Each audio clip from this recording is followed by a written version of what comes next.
Des bateaux à Montpellier, aux bocaux en Normandie. Je reçois Charles aujourd'hui, dans le sens. 1, 2, 4. Mais c'est une question incroyable. Ah bah écoute, peut-être que tu m'as croisé au sommet de l'Everest. Mais qu'est-ce que c'est que cette interview? Le sens. Salut à tous et bienvenue dans ce nouvel épisode du Sens, le podcast qui vous emmène à la rencontre des gens, de leur parcours, de leur vie unique en leur genre. Aujourd'hui, je reçois un nouvel invité, qui l'eût cru. Il s'appelle Charles, prénom issu de la contraction de l'animal le plus visité sur les réseaux sociaux et d'une ville du sud où il fait chaud et où tous les criquets de France donnent un concert une bonne partie de l'année, Covid ou pas. Oui, avec ces 2 secondes de silence, vous avez saisi la référence. Et si vous ne l'avez pas saisi, il s'agissait du chat et de la ville de Arles. Oh, incroyable. bien joué. Et Arles n'est pas choisi au hasard puisque mon invité n'a pas vécu très loin pendant plusieurs années. Montpellier, Avignon, tels ont été ses fiefs jusqu'en 2018, avant de revenir sur ses terres normandes. C'était un début de chronique un peu capillotracté, un peu comme mon invité, au moins au niveau capillo, puisqu'il arbore une chevelure de vainqueur du Vendée Globe, le cheveu dense de marin dont les stigmates d'un vent trop fort se seraient installés pour toujours. Pour vous donner une image, cela ressemble à la bataille de Waterloo capillaire, arborée par d'autres Olivier de Kersauzon ou Jean Le Cam, une coiffure négligée maîtrisée dont seuls les matelots ont le secret. Mais ce n'est qu'un leurre, puisqu'il n'est pas plus matelot que vous et moi. Par contre, il s'est hissé la voile des goûts et des saveurs, de terre et de mer, puisqu'il s'est reconverti dans l'univers culinaire en créant une entreprise locale de tartinables, comme il aime les appeler. On parle de produits du terroir, de recettes fameuses et fumantes aujourd'hui dans le sens. Charles, je suis ravi de te recevoir. Salut Vincent. Tu vas bien ? Ça va, super et toi ? Nickel. Aujourd'hui, pour toi qui nous écoutes et pour que tu te familiarises avec Charles, je vais lui faire une interview, mais pas comme d'habitude, pas une interview « je te connais », mais plutôt une interview « jeu du bac » pour la première fois. Ah oui, d'accord. Tu connais ce Innovation. Oui, non, pas du tout. Le bac, oui, le jeu du bac. jeu ? Le jeu du forcément, bac, tout le monde petit connaît, bac, mais- le jeu du bac. Voilà. Écoute, je suis prêt. Il Je n'y aura, suis il n'y aura partant. pas de lettres. Très belle description, hein, au passage. Hein, excuse-moi, je te coupe. Ouais. Très belle description. J'ai Je pas pense dit que de les conneries. gens m'ont reconnu immédiatement. Oui, absolument. C'est gentil, merci. Du coup, sans transition, jingle. Annonce le jingle, Charles. Jingle, jeu du bac. Animaux, Pays, métier. Star de cinéma. fruits et légumes. Ok, c'est parti. L'interview jeu du bac. Interview jeu du bac. Je vais te donner plusieurs éléments qu'on peut retrouver dans le jeu du bac et tu devras répondre par un mot, comme dans le même jeu. Puisqu'on rappelle que, évidemment, le jeu du bac, c'est un animal, un métier, un poulpe mort, et tu dois dire exactement ce que c'est. D'accord. Charles, taille. Taille, il faut être franc ou on peut mentir? Tu peux mentir. Bon, 2,50 m, easy. Ok. Les bras levés. Âge, Âge, 20 ans, pas plus. Hein. sexe, Masculin. t'es sûr? Là, j'ai pas menti. Passion, La cuisine, sans hésiter. lieu de vie. Ouistreham, donc C'est la où côte, la Normandie, les plages du débarquement. Merci. Ton métier? Mon métier, je suis artisan conserveur. Pas confondre avec conservateur. Moi, je suis conserveur. Donc, T'étais pas assez bon en français. Non, oui, voilà, c'est ça. Je fabrique voilà, des tartinables, comme tu as dit, pour l'apéritif. Pour l'apéritif. Oui. Tu vois, il faut toujours avoir un pote qui sait faire l'apéro. Bah, c'est ça, c'est important. Animal, Animal, je n'ai aucun qui vient. Le chien. le chien. Voilà. Tu as un chien? Oui, je pense à mon chien, forcément. Comment il s'appelle? Palti. Il a pas le temps? Il a pas le temps? Ouais, non, il est parti, il a pas le temps. Ah, ok. Marque, Marc, Quechua. pour la tente ou les chaussures de rando? Ah, pour tout, tout est bien, on trouve tout là-bas, c'est bien. D'accord. C'est pas sponsorisé. Non, c'est c'est ce que j'allais dire. Tu savais, t'as écouté les podcasts Oui, précédents. c'est ça. Pays, Ça c'est dur. Ça dépend pourquoi, mais bon, la France ou l'Italie, je dirais. ah, pour la gastronomie, Ouais, en tout la cas, les deux s'y gastronomie, retrouvent. Ouais, toujours, oui. La gastronomie française ou italienne? Je crois qu'on peut. C'est difficile de faire un choix. Enfin, pour moi, en tout cas, c'est difficile de faire un choix. Mais les deux, oui, en tout cas. Pour moi, c'est pareil. J'arriverai pas à choisir. J'aime les deux. Fruits ou légumes? Légumes. Oui, mais lequel? Ah, il faut dire les deux. Légumes, la tomate. La tomate, je pense. C'est pas un fruit, la tomate? Si, c'est un fruit, c'est vrai, parce que ça vient d'une fleur, mais on le considère comme un légume, donc on va dire la tomate. Et comme ça, à la limite, je réponds Aux deux questions en une. Ça, t'as pas le temps. Non, T'as j'ai pas le le temps. temps. Non, T'as pas j'ai le ouais, non, faut- Une personnalité, une star. Moi, j'aime bien la cuisine, forcément. Je sais pas, j'aime bien en ce moment Gabriele Muti. Il s'appelle. Il est pas très connu. Mais- C'est un restaurateur à Paris. Ah, de quel resto? Euh, Quel hôtel? C'est un restaurant.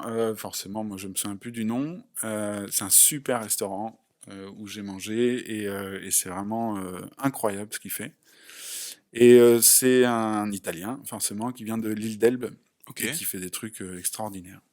Donc ça, c'est une personnalité que tu as choisie. Je Genre m'attendais à de- Michael Jackson. ou- Non, genre d'inspiration. Moi, je regarde beaucoup ça, je me documente beaucoup là-dessus. Donc, ouais, non, je pense que ce sera forcément quelqu'un de la cuisine. Ok. Weshden, non. Non. Pourtant, ouais, ça, non. Ok. Eh ben, tu vois, on vient de finir cette première interview pour mieux te connaître. Super, c'était Elle génial. va plus vite que là, je te connais. C'est incroyable. Elle est du tac au tac. On verra si j'ai de bons retours sur cette interview.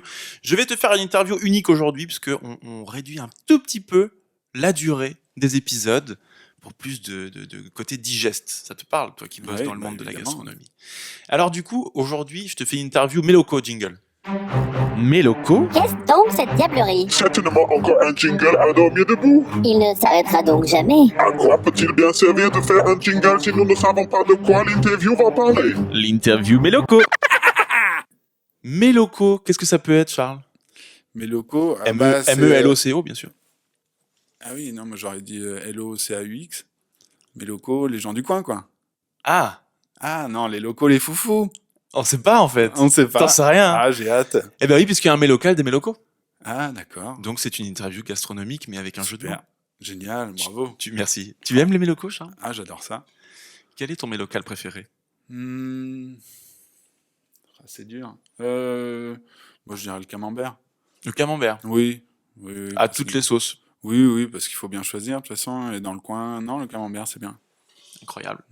Merci pour ta participation. On va terminer cette interview ici. Oui, merci. Allez, à la C'était semaine super. prochaine. C'était vraiment la meilleure interview depuis le début. C'est sûr. Qu'est-ce qu'on mange en Normandie? Qu'est-ce qu'on mange en Normandie? On mange bien, on mange gras, on mange La crème crémé. On mange pas forcément ce que je mange au quotidien. Hein. C'est pas forcément la Normandie où je m'inspire. En tout cas, dans ma cuisine de tous les jours, dans mon métier, si forcément, parce que je suis très ancré localement. Mais du coup, tu peux me citer 3 plats que tu aimes cuisiner? Enfin, les pâtes. Tu Les pâtes. cuisines des pâtes. Ouais. À toutes les sauces aussi. Ouais. Mais alors, c'est surtout, faut aller chercher. L'intérêt, en fait, dans les pâtes, c'est qu'il faut aller dans le détail. Donc, du coup, c'est pas juste des pâtes avec du ketchup, par exemple. C'est vraiment d'aller chercher des recettes improbables, de faire des associations, en fait, très simples et qui font souvent mouche, quoi, en fait. C'est pour ça que je parlais de l'Italie tout à l'heure, c'est parce que c'est exactement ce qui se passe en Italie. Un peu moins en France, mais en Italie, avec des pâtes, de la tomate, du basilic, on peut faire une 50aine de plats déjà, quasiment. Donc, Ah ouais, à ce point. en tout cas, en Italie, c'est ce qu'ils font. Hein, mais, Ça me fait penser à tous ces bars que tu trouves en Italie qui sont des bars à spritz. Et donc, C'est tu as ça. des menus, tu as des cartes où il y a 40 spritz. exactement. Où ils changent un élément à chaque fois. Ouais, c'est ça. Ouais. C'est un peu le même esprit. Ouais. Non, c'est exactement ça. Puis il y a les antipastis, forcément. Si tu vas dans un bar en Italie, tu as forcément des antipastis. Et ça, c'est fantastique. 3 exemples d'antipasti que un C'est antipasto, très les simple. antipastis. C'est très. Enfin, voilà. Là-bas, des olives, déjà, ça peut être des antipastis. Légumes grillés, peut-être. Ouais, légumes grillés. Il va y avoir souvent des tartines de tomates, de la mozzarella, des choses comme ça, quoi. Du minestrone. Ouais, exactement. On compte le minestrone comme un antipasti? Un antipasto? Je ne suis pas sûr. Je sais pas du tout. Bonne question. Je sais pas. Antipasto. Je ne sais pas. Ok. Écoute, Charles, Montpellier, les bateaux, les plages de Normandie, les bocaux. Tu m'expliques? Alors, oui, tu viens de refaire toute ma vie en 4 mots. en 4 mots. Non, l'idée, c'est que par où commencer? En fait, moi, si tu veux, déjà, les études, j'étais un élève ni très fort, ni très nul. J'étais entre les deux. Donc, du coup, j'ai jamais trop choisi ce que je voulais faire. J'aimais bien la cuisine parce que la cuisine, c'est quelque chose que j'ai toujours aimé depuis le début. Et, euh, et en fait, moi, je me suis un peu laissé porter dans une léthargie un peu jusqu'à Montpellier, en fait. D'accord. J'ai fait des études. Je me dis souvent ça, pour un conseiller d'orientation, ça doit être compliqué d'orienter des jeunes comme ça, parce que c'est des gens voilà, on va dire 10 partout, et qui savent pas quoi faire de leur vie. Et moi, c'était mon cas. Donc, du coup, j'ai choisi, je suis parti à Avignon faire des études de langue étrangère. Ok. Après, Directement après ton bac. ouais, directement après le bac. Ouais. Enfin, non, j'ai fait un an à Caen et après, je suis parti un an à Avignon, toujours dans les mêmes études. Mhm. Voilà, mais ça ne m'a pas emmené. Enfin, j'étais pareil en fait qu'à la sortie du bac, je savais toujours pas quoi faire. Je faisais ça parce que j'avais des bonnes notes. Enfin, Charles, est-ce qu'il faut être moyen, c'est mieux d'être moyen en tout ou d'être très bon dans un truc? ça c'est. Je pense en fait ni l'un ni l'autre. Je pense qu'il faut faire ce qu'on aime en fait dans la vie, à Ah. mon avis. Et du coup, t'as mis du temps à le trouver. C'est ça. En fait, non, c'est pas ça. C'est que je l'ai toujours su, mais je ne me le suis jamais avoué. Comme je te dis, j'étais dans une forme de léthargie un peu. Ouais. Donc là, attends, excuse-moi, je t'ai coupé parce que tu arrives à Avignon, tu fais des études de langue étrangère. Ouais. Donc c'est quoi, un LEA? LEA, exactement. LEA, voilà, hein, j'ai passé mes années, tout allait bien, c'était super. J'aurais pu continuer. À la base, je partais pour faire prof d'anglais, par exemple. Et puis j'ai bifurqué. Je suis parti à Montpellier. J'ai fait commercial Ok. pour les bateaux. Tu vendais des bateaux. Non, je vendais du matériel électronique pour les bateaux. D'accord. C'est encore plus précis que ça. Donc quelque chose Des dans sondeurs, des genres de c'est trucs. ça, dans un milieu que je connais pas du tout, hein, moi, parce que comme tu as dit, je suis pas du tout marin. Et, euh, et en fait, j'ai fait ça après pendant 8 ans. Ok. Tu vois, quand on dit léthargie, c'est vraiment Ouais, mais attends, quelques attends. années de léthargie. T'es dur. Est-ce que tu considérerais ces 8 premières années d'expérience professionnelle comme de la léthargie? C'est assez violent. Oui, parce qu'en fait, oui et non. En fait, moi, je me laissais porter, donc en fait, je faisais, ça m'intéressait pas plus que ça. Ça payait du coup la La nourriture pour léthargie. faire à manger. Non, la nourriture pour faire à manger. Oui, Donc bah du coup, ça me permettait d'exercer un peu le soir et les week-ends ce que moi j'aimais faire, c'est-à-dire travailler voilà, les aliments, quoi, tout Et, simplement. et pendant ces 8 années, tu n'as pas à un moment donné pété un câble de te dire attends, je suis pas du tout là où je dois être. Non, pas du tout. Non. En fait, non, parce T'as que moi, profité de ta vingtaine. j'ai un tempérament. Ouais, non, oui, mais j'ai un tempérament qui fait que, voilà, c'est cool, tout va bien, Mais c'est tout plutôt va bien. attends, c'est plutôt génial. Tout va bien. Non, par contre, après, c'est vrai que la trentaine approchant, c'est vrai que bah là, forcément, t'as envie, tu te poses des questions. Voilà, tu vois, tu te poses des questions sur le sens. C'est intéressant ça. Voilà, oui, c'est pour ça. Et forcément, bah, tu viens à te dire, bon, voilà, est-ce que ce que je fais, j'aurais pu continuer, hein, comme je te dis, mon tempérament fait que j'aurais pu continuer des années et des années. Mais je me suis arrêté. Pourquoi? En fait, parce que tout simplement, j'ai décidé de sortir de cette léthargie en rencontrant quelqu'un qui est ma compagne. Donc toi, tu décides de rencontrer quelqu'un. Non, en fait, c'est-à-dire que ma compagne, si tu veux, je l'ai toujours connue. C'est mon premier amour, en fait. C'est mon amour d'adolescent. Ok. Et on s'est toujours croisés un petit peu. Voilà, on s'est jamais trop perdu de vue. Et puis, en fait, on s'est revus, donc la trentaine approchant, comme je te dis, et tout est devenu une évidence, en fait. C'est-à-dire que ça l'a toujours été, cette évidence-là. Mais j'ai toujours, voilà, cherché un petit peu à faire autre chose, voir ailleurs, peut-être, je sais pas, enfin, voir ce qui se passait ailleurs. Je savais, en fait, que, par exemple, cette femme-là était quelque part la femme de ma vie. Mais je sais pas, cet état, on va dire, de débilité, de léthargie, et tu vois, c'est pour ça que je dis On léthargie, y parce revient. que j'ai perdu beaucoup de temps, en fin de compte. Je suis sorti de ça et je me suis dit, écoute, en fait, voilà, ça a toujours été le cas, c'est la femme de ta vie, donc il faut y aller, quoi. Donc ça faisait du sens pour toi à ce moment-là. Tu t'es Complètement. dit, ok, elle fait du sens dans ma vie. Donc je suis prêt à tout quitter et à tout refaire à condition qu'elle soit dans l'équation. Ouais, exactement. C'était En ça. fait, c'est elle qui a été le moteur un peu de de ce changement de vie, de tout ça. Moi, j'en avais marre, en fait, de passer à côté de ces choses-là et du coup, je me suis dit, «Maintenant, quoi qu'il arrive, je reviendrai pour elle dans la région». Donc j'ai quitté Montpellier Mhm. au bout de 8 ans et il a fallu, en fait, trouver, ce que j'allais faire. Parce que c'est pas le tout de dire je quitte tout et je reviens. C'est Il pas le tout, c'est faut, pas le ti. c'est pas le tit. Et il faut voilà trouver un but, trouver un sens quoi, forcément. Et en fait, bah, ça a apparu assez rapidement.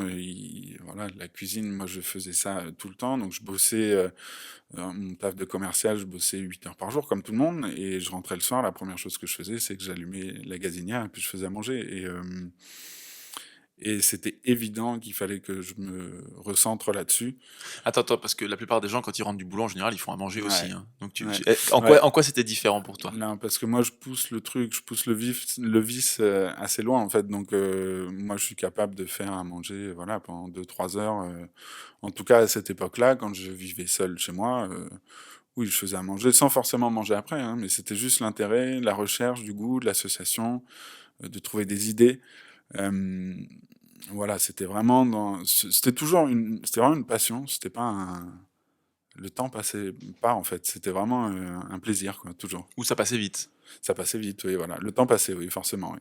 Du coup, tu te retrouves à revenir en Normandie, puisque elle vit ici. Ouais, exactement, Elle ouais. vit là, en Ouais, l'occurrence. elle vit là, donc je quitte tout là-bas. J'avais des amis, j'avais mon appartement, j'avais mon métier, j'avais tout ça, et donc j'ai tout quitté, voilà, pour revenir ici. L'objectif, c'était de revenir auprès d'elle, déjà, première chose. Mais ça, au moment où tu fais ça, t'as aucune idée de ce que tu vas faire au niveau pro. Bah, j'ai une petite idée, c'est-à-dire qu'en fait, moi, je sais que déjà la cuisine, c'est ça, c'est ce qui moi m'anime en fait, c'est ce qui me fait, c'est ce qui me donne envie de me lever le matin. Ouais. Donc ça, clairement, voilà, je savais que c'était ça. Après, je savais pas exactement en fait ce que j'allais faire. J'avais une idée en fait, c'était à la base de faire un restaurant. Le problème du restaurant, c'est que tu finis souvent très tard à nettoyer les frigos. Pour ceux qui les nettoient, il y a des restaurants qui le font pas. Mais, voilà. Mais il faut, voilà, en fait, c'est une astreinte, c'est des choses qui sont très compliquées et c'est un temps que j'aurais pas pu passer du coup avec l'objectif premier qui était ma compagne. Donc forcément, en fait, il fallait trouver une parade à ça. Et la conserverie, en fait, ça liait vraiment tout ça, c'est-à-dire le plaisir de la cuisine, de la recherche, et puis le temps, en fait, que je peux passer à côté, quoi. D'accord. Donc, tu te retrouves à te lancer dans un projet long, fastidieux, de création d'entreprise dans le domaine de la gastronomie, en partant de zéro, parce que tu n'as pas forcément plus de connaissances que ça dans ce domaine en termes techniques, les lois, qu'est-ce qu'il faut respecter, tout ce qui est sanitaire et autres. Je me trompe? Aucune information. Enfin, moi, je sais rien du tout. Quand je me lance là-dedans, je me dis, oui, bon, bah voilà, ça va être simple. En fait, ça ne l'est pas du tout, puisque en fait, il faut que je fasse. Il s'est passé à peu près entre 2 et 3 ans avant que je sorte le premier pot. D'accord. Donc, à un moment donné, attends, parce qu'il faut qu'on mette les choses dans le contexte. Quand tu reviens, Mm. tu dis qu'entre le moment où tu décides de monter la boîte et le moment où tu fais ton premier produit, il se passe entre 2 et 3 ans. À peu près, ouais, parce qu'après, il faut quand même. Il a fallu quitter mon métier là-bas, il a fallu vendre l'appartement, etc. Enfin, il y avait plein de détails à régler. Et pendant tout ce temps-là, en fait, déjà, je réfléchissais au projet. En fait, je réfléchissais déjà aux recettes, je réfléchissais déjà à ce que je voulais faire, à l'image que je voulais. Mais effectivement, du moment où j'ai décidé de tout quitter jusqu'au moment où j'ai sorti le premier pot, effectivement, oui, c'est passé de 2 ans et demi. Oui. Et du Quasiment. coup, aujourd'hui, la boîte existe? Oui. Est-ce que tu peux la pitcher? C'est quoi? Comment ça s'appelle? Qu'est-ce que tu fais comme produit? Et ensuite, on va parler des différentes étapes pour en arriver jusque-là. Ouais, alors en fait, l'idée, l'entreprise s'appelle La Cédille. Donc c'est une conserverie, La Cédille, parce que dans mon nom de famille, il y a une cédille. Ok. Voilà, je trouvais que c'était sympathique. Comment tu C'était t'appelles, chantant. Charles? Je m'appelle Charles. Voilà. Il n'y a pas de Gonçon. cédille dans Charles. Je Gonçon. m'appelle Charles Gonçon. G-O-N-C-C-D. G-O-N, voilà, Ok. exactement. Et du coup, cette cédille, comme tu peux l'imaginer, on a eu souvent tendance à l'oublier pendant ma scolarité. Oui. Ce qui fait que... Je t'ai dit, je vais la mettre sur des milliers de pots. Exactement, voilà. C'est la revanche un peu sur tous ces cons. C'est pas la revanche d'une blonde, c'est la revanche d'un Voilà. mec coiffé comme un Exactement. vainqueur du Vendée Globe. Exactement. Et donc voilà, donc c'était en plus c'était sympa parce que ça c'est un peu chantant, voilà, vu que le but c'était de faire de l'apéritif, ça sonne un peu comme l'apéritif. Et donc voilà, donc moi je fais des rillettes, on va dire, des mousses, enfin ça dépend, j'appelle pas forcément ça comme ça, moi je laisse le produit parler par lui-même. J'ai 3 thèmes, la terre, la mer et le végétarien. Et en fait, à chaque fois, voilà, j'essaye de prendre des produits locaux, des produits un peu typiques, et d'en faire en fait quelque chose de gourmand. En fait, le maître mot, c'est vraiment c'est la gourmandise. Pas, je vais pas aller chercher du poivre de Malabar ou je ne sais où. De Voilà, Cayenne. voilà. Non, c'est aller chercher ce que nous et ce qu'on disait tout à l'heure en Normandie, on cultive beaucoup, c'est-à-dire voilà le côté gourmand, le côté généreux. D'accord. C'est l'idée. Donc, tes produits, on les consomme pendant l'apéro, Mhm. on les met sur des tartines, Exactement. avec un bon verre de quelque chose. Alors c'est mieux. C'est mieux. On n'est pas obligé de boire hein, pour manger. C'est ce que je dis souvent. Mais c'est vrai qu'il y a des associations qui sont intéressantes à faire. Après, on peut aussi enfin voilà, moi j'ai toujours cette idée d'aller chercher, de pousser le vice assez loin en fait, et on peut toujours associer ces trucs-là aussi avec des plats. D'accord. Voilà, En faire des sauces ou ce genre de ouais, choses. par exemple, oui, ou des quenelles, par exemple, ou des choses comme ça, pour venir agrémenter une soupe, ou des choses comme ça. Voilà, faut pas s'arrêter à la tartine, quoi. Faut innover. Ouais, exactement. Bon, on en a compris un petit peu, j'imagine, que celui qui nous écoute, salut, toi qui nous écoutes. Salut. J'imagine que toi qui nous écoutes, tu as compris un peu le concept. Mais comment on fait pour passer de je vends des accessoires et des ustensiles pour les bateaux à je fais des boîtes, des bocaux, des conserves dans lesquelles je mets des produits locaux à 900 km de là.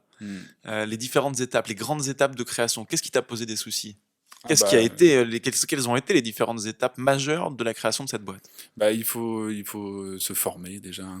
Voilà, c'est le plus compliqué, c'est de se former, c'est de savoir dans quoi on s'embarque. Et je dirais qu'après, une fois qu'on sait dans quoi on s'embarque, le plus difficile, c'est d'embarquer, du coup. Parce que au début, moi, je suis vraiment, j'y suis allé un peu vraiment la fleur au fusil, et effectivement, c'est quand même voilà, c'est un métier, hein, donc on l'apprend pas du jour au lendemain. Ça se fait pas comme ça. Il y a beaucoup de ratés, il y a beaucoup d'erreurs. Mais voilà, donc ça, la formation. Après, il a fallu tout ce qui est équipement. D'accord. Donc local, laboratoire. Pour les respecter machines. les normes, etc. Voilà, les normes, voilà, tout ce que voilà, exactement, les machines, et puis les idées, quoi. Après, il faut les idées aussi. Donc, il y a des idées qui marchent pas du tout. Donc, il faut essayer, comme je t'ai dit, des ratés, des erreurs. Ça veut dire que tu as fait plein de recettes et que tu as fait tester autour de toi toutes Ouais. ces recettes et tu as fait comme ta petite étude de marché que tu peux. Là, pour le coup, c'est pas une étude de marché que tu peux mener au niveau national. Est-ce que vous aimez les rillettes, quoi? Ouais, normalement, Je tout le pense monde que- dit oui. Bah oui. Et même si, oui, bah oui, en l'occurrence, même les végétariens et les véganes, parce que Oui, tu peux bah faire oui. des rillettes C'est qui ce que je fais, correspondent. ouais, exactement. Ouais. En fait, oui, voilà, l'idée, c'est que, vu que toutes ces années avant, je faisais beaucoup à manger, je testais déjà beaucoup de choses, donc je savais déjà un peu qu'est-ce qui fonctionnerait. Faut savoir que la cuisine aussi, moi, c'est quelque chose dans ma famille qu'on cultive aussi beaucoup. Moi, depuis tout petit, si j'ai ce goût-là, c'est grâce à ma mère, par exemple, qui faisait beaucoup de ce genre de trucs pour l'apéritif, voilà, des petites tartinables comme ça. Qu'est-ce qu'elle faisait? Est-ce que tu as un souvenir d'une recette qu'elle faisait en Ah l'occurrence? de toute façon, il y a une recette. Moi, j'ai des rillettes de maquereau, donc j'ai pas réinventé la roue, mais la rillette de maquereau, par exemple, voilà, c'est une recette que je tiens de ma mère Ok. et que j'ai incorporée dans mon catalogue, justement, oui, parce que Elle te prend des royalties ou... Non, ça va, elle est gentille. Elle est hein. gentille? Elle vient donner un coup de main même des fois, donc Ah ouais. non. Ouais, donc voilà. Bon, merci à toutes les mamans qui Voilà. se donnent de corps et âme toute leur vie pour le Exactement. succès de leurs enfants sans jamais prendre de royalties. Non, jamais, non. En plus, j'en donnerai pas en plus. Non. Tu vois, elle est beaucoup plus gentille que toi, en l'occurrence.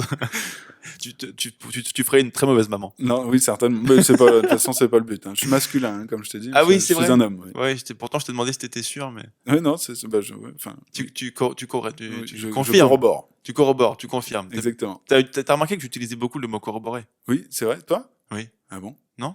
Non. Bon, tant mieux. Ça veut dire que par contre, apparemment, quand Charles est arrivé aujourd'hui, petite anecdote, il m'a dit, par contre, j'ai écouté tous tes podcasts, mais tu dis souvent extraordinaire. Extraordinaire. Incroyable. C'est ça que tu m'as dit. Ouais, Donc incroyable. apparemment, je dis souvent incroyable. Oui, c'est vrai. Aujourd'hui, je mets l'accent Non, sur je ne crois pas que tu l'aies dit. pas utiliser ce mot. C'est incroyable de le dire autant quand même. Bah, c'est fou. Ouais, c'est fou. C'est fou. C'est fou. Je n'utiliserai pas ce mot aujourd'hui. Ok, donc on est sur de la formation. Mm. On est sur des tests, des fails, etc. Ouais. Et après? Et bah après, qu'est-ce qu'on fait? Bah on se lance, hein, faut y aller, faut créer un logo, faut créer des étiquettes, faut tenter. Après, il y a plein de côtés, c'est un peu rébarbatif, mais il y a plein de tests en laboratoire, vérifier que ce que tu fais, bah, c'est consommable, c'est mangeable, que ce soit bon. En fait, moi, je stérilise mes produits, donc du Mhm. coup, ça impacte énormément le produit en lui-même, forcément. Pourquoi tu fais ça? Pour que ça dure dans le temps? Qu'est-ce qui t'a obligé finalement à les stériliser? Ben, en fait, la stérilisation, ça permet de le garder dans le temps, ça permet de conserver. C'est le principe d'une conserve, c'est quelque chose qui est enfermé et qui est chauffé pour, si tu veux, alors je vais pas rentrer dans les détails, mais qui est censé stopper les spores des bactéries. Parce que les bactéries, en fait, développent des spores, et c'est les spores qui créent les maladies, par exemple. Enfin, dans le cas... Salmonellose et genre de trucs. Ouais, la plus connue, souvent, c'est le botulisme. Ok. C'est une bactérie donc, qui crée des spores, et ces spores, par exemple, sont utilisés pour faire du botox. Ah ouais. Voilà. Et l'idée, c'est que ces spores-là, enfin le botox, donc comme son nom l'indique, enfin pas comme son nom l'indique, mais je veux dire ça te bloque les muscles. Et donc le botulisme, c'est quoi? En fait, c'est simplement que tes organes cessent de fonctionner d'un coup. Donc ça, c'est une bactérie qui crée ça, et ça, c'est dans l'alimentation. Et donc il faut combattre à tout prix cette bactérie-là en faisant quoi? En stérilisant le produit. Et ok, mais on apprend des choses dans le sens aujourd'hui. Non, mais c'est vrai que c'est intéressant parce qu'on consomme ce genre Ouais. d'aliments tous les jours. Ouais. Et on ne sait pas trop comment ils sont faits. Mm. Comment on stérilise un produit? T'as une machine, tu dis Ouais. tu chauffes à combien de degrés? Ce qu'on appelle un autoclave. Alors, le chauffage, en fait, ça dépend des produits. En fait, on a ce qu'on appelle un barème de stérilisation, c'est-à-dire que c'est un rapport temps-température. Mettons, je fais à 115 degrés pendant 50 minutes. Ok. Ça va stériliser tel ou tel aliment, en fait, par exemple. Donc, pour ça, bah, il y a tout ce que je te disais tout à l'heure, donc tout ce qui est test en laboratoire pour vérifier que ça tient la route. Une fois que le laboratoire te dit c'est bon, ça c'est stérilisé, donc ça veut dire que c'est consommable, il faut quand même vérifier que ce soit bon et agréable à manger. Ce qui est souvent, ce qui est pas forcément le cas à chaque fois en fait. Si je comprends bien, Mm. ça veut dire que si je fais une recette, moi, demain, Mm. une recette que je maîtrise à fond, le poulet du dimanche Ouais.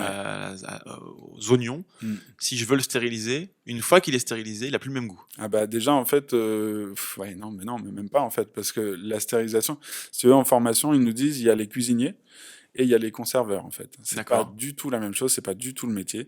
C'est le même métier, c'est-à-dire qu'en fait ton poulet du dimanche, une fois qu'il est cuit, si tu le conserves, ça va devenir du béton. C'est-à-dire que la surcuisson va surcuire forcément le poulet, et bon bah le poulet surcuit, quand tu le laisses trop longtemps dans le four le dimanche, en général Ouais. tu le manges pas. On a tous eu cette. Bah là, c'est Oh, j'ai pareil. oublié le poulet. Donc il faut réfléchir à cette surcuisson. Donc en fait, ce qu'on fait, c'est qu'on sous-cuit les aliments D'accord. en réfléchissant à comment la stérilisation va du coup cuire l'aliment à la fin et comment il va ressortir après. Ok, donc en Ouais. fait, ouais, c'est presque de la chimie en fait ce que tu fais. C'est carrément de la chimie. Ah non, mais c'est même complètement ça en fait. C'est là où en fait moi j'ai découvert un autre aspect. Je partais pour faire de la cuisine Ouais. et je fais de la cuisine toujours, mais il y a un degré de difficulté qui s'est rajouté, c'est de savoir voilà qu'est-ce que c'est que la stérilisation, qu'est-ce qu'on fait, comment on fait pour préserver en fait l'alimentation. Mhm. Et ça c'est pas évident. Hein. C'est pas évident, mais ça a été le challenge en fait de cette aventure. Et quel est le lien entre, excuse-moi, c'est des questions qui me viennent comme ça, Je t'en entre la stérilisation et le fait de mettre sous vide? Est-ce que c'est intrinsèquement lié? Est-ce que c'est un truc en plus? Est-ce que c'est Alors, en nécessaire fait, ou pas? oui, en fait, parce qu'une conserve, comme je t'ai dit, en fait, ça représente ces quatre. Il y a quatre, on va dire, piliers. C'est-à-dire, effectivement, il faut qu'il y ait du vide, il faut qu'il y ait de la chaleur et après d'autres trucs. Mais ça, c'est les deux principaux, en gros. Et donc l'idée, en fait, effectivement, la mise sous vide permet en fait de créer un espace confiné où déjà. Non, on parle pas de ce mot-là. On n'utilise pas ce mot-là. Ah oui, c'est vrai. Oui, non, si c'est vrai. Ouais. Vous savez, c'est mon quotidien aussi, c'est pour ça. Ouais, c'est le quotidien de tout le monde, en l'occurrence. Oui, c'est vrai. Mais tout le monde ne On stérilise partage pas. ça. Non, c'est vrai. Non, donc c'est un espace fermé. Mais fermé. T'as même pas le droit d'aller faire tes courses, quoi. D'accord. Contrairement. Dans le bocal. Voilà, c'est ça. Tu fais pas tes courses dans le bocal. Non, t'as pas le droit. Non. Okay. Et en fait, non, l'idée, c'est ça, c'est de stopper, comme je t'ai dit, en fait, les bactéries. C'est-à-dire que les bactéries sont toujours là, on les tue pas, mais on les stoppe, on les empêche de se développer. De sporuler, voilà, exactement. Okay. C'est pour ça qu'en fait, une fois que tu réouvres un pot de rillettes, par exemple, et que tu l'ouvres et que tu le remets au frigo, tu remets en marche voilà, l'évolution. Voilà, exactement. D'accord. Okay, voilà, il a tout compris. Exactement. C'est pas sorcier aujourd'hui. Voilà, c'est incroyable. Ça. C'est toi, Jamy? C'est moi, Jamy. Ouais. Salut, Jamy. Et du coup, voilà, donc l'idée, c'est ça, c'est vraiment de geler en fait le produit, pour en fait faire en sorte que donc s'il y a un de ces piliers qui marche pas, si le vide n'est pas fait. Ça peut arriver, par exemple, le couvercle est mal fermé, et ben du coup, les spores continuent à être fabriqués. Donc ça ne fonctionne pas, c'est pas une conserve. Et voilà. t'as pas peur qu'un jour tu te plantes sur un truc et finalement il y a un client qui ouvre une boîte et pan, il te fait un procès? Alors ça c'est terrible parce qu'en fait c'est terrible, ça va stopper tous les consommateurs, mais en fait. Mais que se passe-t-il? Mais c'est déjà la fin de l'épisode. Tu es très déçu, très énervé contre moi de couper Charles en plein milieu d'une explication. Et oui, il allait nous raconter une anecdote, mais rassure-toi, tu pourras l'entendre la semaine prochaine. Et s'il te plaît, peux-tu mettre une évaluation sur la plateforme sur laquelle tu écoutes ce podcast, 5 étoiles, ou un commentaire, ce serait super. Je te remercie d'avance et je te dis à la semaine prochaine avec la suite de l'interview de Charles. Ciao! Ah oui, je t'ai pas dit, mais si tu veux me suivre sur les réseaux sociaux, autant sur Instagram que sur Facebook, je te mets tous les liens en description de ce podcast. Allez, ciao, à la semaine prochaine.